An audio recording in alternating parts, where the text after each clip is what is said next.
बिस्मिल्लाहिर्रहमानिर्रहीम अस्सलाम वालेकुम viewers, welcome to my YouTube channel. उम्मीद करते हैं कि आप सब खैरियत से होंगे। आज की इस वीडियो में हम गायनीस्पोडिन क्रीम के बारे में जानेंगे, जो कि एक बहुत ही अच्छी फीमेल में यूज़ की जाने वाली क्रीम है, जो कि वजाइनल इन्फेक्शन के लिए फीमेल बहुत ज़्यादा यूज़ करती हैं।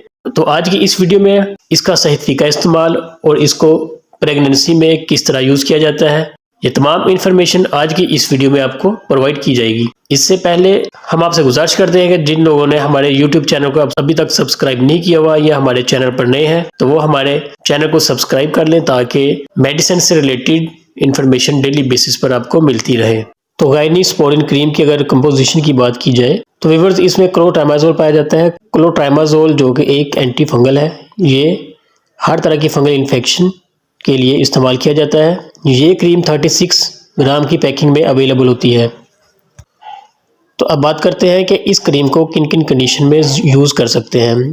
इस क्रीम को फीमेल में वजाइनल इन्फेक्शन को ट्रीट करने के लिए इस्तेमाल किया जाता है। अगर बात की जाए कि वजाइनल इन्फेक्शन की क्या अलामत हो सकती है, तो इसमें वजाइना में बहुत ज़्यादा इचिंग होती है। इसके अलावा वजाइना में बहुत ज़्यादा बर्निंग यानी जलन महसूस होती है, बहुत ज़्यादा खारिश होती है। इसके अलावा वजाइनल स्वेलिंग यानी सूजन हो जाती है, ओवर राउंड वजाइना और साथ साथ रेडनेस होती है। इसके अलावा वाइट डिस्चार्ज होता है, डिस्चार्ज बहुत ज़्यादा होना शुरू हो जाता है और पेन बहुत ज़्यादा होती है। तो मोहतरम व्यूअर्स, ये इसकी कुछ अलामत हैं जब वजाइनल इन्फेक्शन होता है। और फंगल इन्फेक्शन मुख्तलिफ अक़साम की हो सकती है, जिस तरह के वजाइनल थ्रश हो सकता है, इसके अलावा वजाइनल कैंडिडियासिस हो सकता है, इसके अलावा जोगिच हो सकता है। इन तमाम कंडीशन में वजाइनल स्पोडिन बहुत ज़्यादा इफेक्टिव है।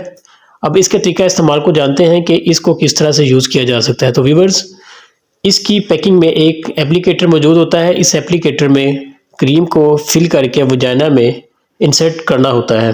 अब बात करते हैं कि इस क्रीम को प्रेगनेंसी में किस तरह से यूज़ किया जा सकता है।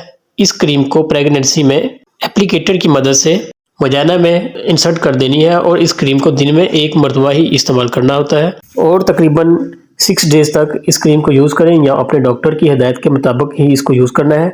इस क्रीम के आपको बहुत ही इफ़ेक्टिव रिजल्ट्स मिलेंगे और इस क्रीम को नाइट टाइम यूज़ करने से ज़्यादा इफ़ेक्टिव रिजल्ट मिलते हैं। लेकिन अगर आप इस क्रीम को दिन में 2 मरतबा इस्तेमाल कर रहे हैं तो 3 दिन तक इस्तेमाल करना है या जैसे आपको डॉक्टर रिकमेंड करे। इसके अलावा ड्यूरिंग ऑफ प्रेगनेंसी यानी प्रेगनेंसी के फर्स्ट 3 मंथ में इस क्रीम का इस्तेमाल नहीं करना चाहिए। इस क्रीम को फर्स्ट 3 मंथ के बाद ही यूज़ कर सकते हैं। तो ये था इसका तरीका इस्तेमाल और बेनिफिट। और अगर इसके साइड इफ़ेक्ट की बात करें तो अगर इस क्रीम का बहुत ज़्यादा ओवर यूज़ कर लिया जाए तो इसके ओवर यूज़ से वजाइना में बर्निंग और इचिंग वगैरह हो सकती है। इसके अलावा वो लोग जो इसके अज्जा से एलर्जिक हो वो भी इसका इस्तेमाल नहीं कर सकते। तो मोहतरम व्यूअर्स, ये थे गायनीस्पोडिन के बारे में तमाम इन्फॉर्मेशन। अगर आपको आज की हमारी वीडियो अच्छी लगी हो तो हमारे चैनल को ज़रूर सब्सक्राइब कर दें और साथ में लगे हुए बेल आइकन के बटन को प्रेस कर दें।